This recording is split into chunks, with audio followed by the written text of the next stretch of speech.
Halo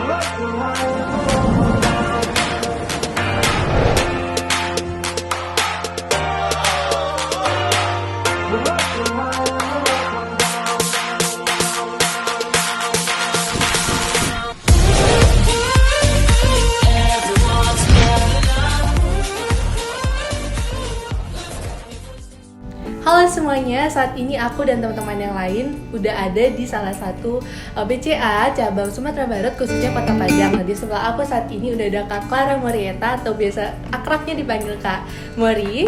Udah baik banget mau diwawancarai sama teman-teman, sama aku juga mengenai salah satu program BCA, yaitu PPA BCA ya Kak, CSR-nya. Oke, untuk lebih lanjut kita akan bahas lebih lanjut tentang program CSR ini. Untuk itu saksikan ya.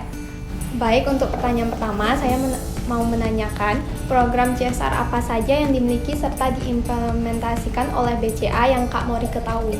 Kalau untuk program CSR di BCA itu sebenarnya banyak.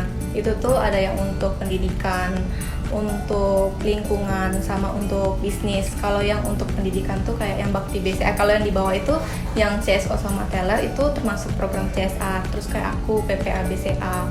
Terus ada juga kayak untuk orang utan, go green, kayak gitu juga banyak. Untuk masyarakat yang tinggal di lingkungan pariwisata supaya meningkatkan ekonomi mereka. Banyak sih sebenarnya. Lalu untuk pertanyaan kedua, pada 2 tahun belakangan ini COVID-19 terjadi. Nah, apakah program CSR yang dilaksanakan sebelumnya ini masih tetap berjalan sebagaimana mestinya atau terhenti karena dampak dari pandemi, Kak? Justru semakin pandemi semakin banyak program CSR dari BCA, kayak misalnya bantuan-bantuan COVID itu juga termasuk dari program BCA. Terus juga kalau untuk CSR sendiri justru di 2020 ini si BCA-nya itu dapat 3 penghargaan gitu loh. Karena tetap jalanin, karena konsisten jalanin CSR-nya. Menurut kakak, kriteria yang sangat berpengaruh pada program PPBCA ini sebagai pendaftar apa saja? Kalau PPA BCA itu kan sebenarnya untuk ini siswa SMA yang berprestasi yang kurang mampu awalnya, tapi akhir-akhir ini ya udah, kalau kamu mau ikut terus kamu berusaha ya bisa aja lulus sebenarnya. Oke Kak, pertanyaan yang selanjutnya, benefit apa saja yang kita dapatkan sebagai mahasiswa jika berhasil lolos dalam program ini? Kalau program PPA yang pasti itu kamu kuliah gratis, dapat buku-buku, fasilitas gratis, dapat uang saku juga. Uang sakunya itu cukup untuk kontrakan segala macam. Terus setelah dari lulus PPA ini, kamu tuh dikasih ini loh, boleh milih kamu boleh kerja di BCA atau enggak. Jadi dikasih fasilitas pekerjaan gitu kan. Kalau zaman sekarang susah kan nyari kerjaan. Jadi biasanya kontraknya berapa lama?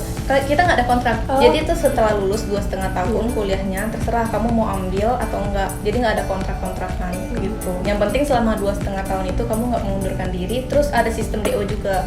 Sistem DO karena apa? Sistem DO tuh bisa jadi karena nilainya kurang, karena perilakunya kurang, mencontek tuh juga DO langsung kayak gitu. Kasih ya Kak. Nah, untuk pertanyaan selanjutnya Kak, apakah ada kaitan program CSR PPA BCA ini dengan strategi marketing yang ada di BCA? Contohnya seperti apa nih Kak? Kalau strategi marketing sih harusnya ada ya, secara tidak langsung mungkin. Contohnya nih kayak ada plang-plang CSR di daerah-daerah gitu, jadi orang-orang tuh pada tahu loh ada BCA loh, terus banyak membantu juga loh BCA-nya, kayak gitu sih menurut aku. Nah, untuk pertanyaan selanjutnya, menurut Kak Mori yang sudah menjalankan program CSR ini, tujuan utama diadakan program PPA BCA ini apa aja ya Kak? Tujuan utamanya kan sebenarnya gini, untuk membantu siswa-siswa berprestasi yang kurang mampu untuk bisa menikmati pendidikan. Lumayan kan S1 gratis, dapat uang saku, terus langsung dapat kerja.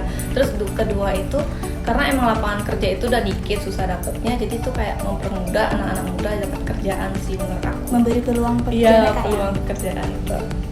Makasih. Untuk yang pertanyaan ketujuhnya Kak, hal tersulit saat sedang menjalankan program PPA BCA ini yang Kak Mori alami, boleh di-spill sedikit dong Kak?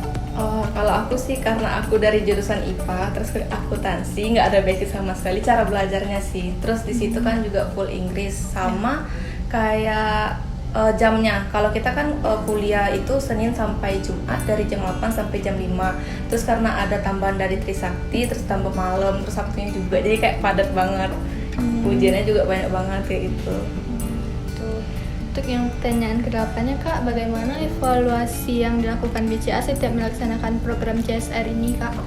Kalau evaluasinya itu biasanya si BCA itu ada keluarin laporan gitu loh, digabung dengan laporan tahunan gitu sejak 2015. Jadi di situ stockholdernya tuh bisa baca-baca loh gimana evaluasi si CSR-nya itu. Tuh, jadi tiap tahun tuh pasti ada laporannya. Oke Kak Mori, ini selanjutnya setelah Kak Mori menjalani program PPABCA ini sendiri, ada nggak sih kendala-kendala yang Kak Mori alami, dan jika Kak Mori menghadapi kendala tersebut, cara Kak Mori mengatasinya bagaimana? Kalau kendala pastinya ada ya, soalnya aku tuh juga tipe yang males gitu sih sebenarnya belajar. Iya, mager banget belajar, terus sering nunda-nunda.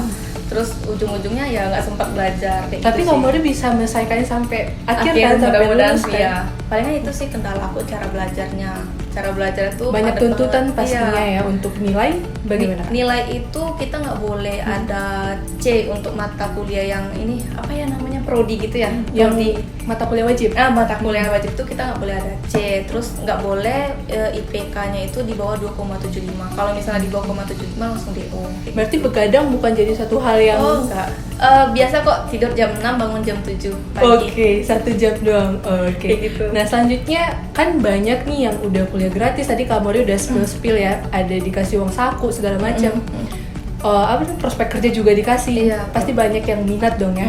Tips dan triks dari Kak Mori sendiri yang udah berhasil nih sampai lulus, sampai sekarang udah kerja di BCA sendiri, kita wawancarai.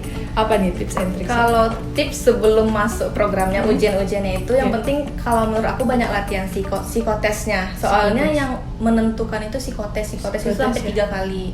Kalau wawancara yang penting jawab sejujurnya. Sejujurnya. Terus kalau selama PPA-nya ya udah ngikutin aja aturan dari BCA-nya. Nah misalnya nih orang tuanya mampu tapi mau ikut program ini, bisa nggak Kak?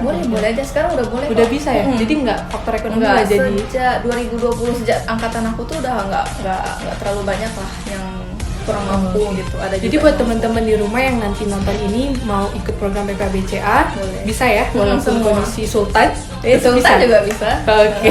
Oke, terima kasih Kak Mori untuk 10 pertanyaan yang dijawab dari teman-teman tadi. Semoga teman-teman yang nonton, baik gue Kak, bisa memahami apa perlukan dari BCA ini, salah satu program BCA, PPABCA. Terima kasih.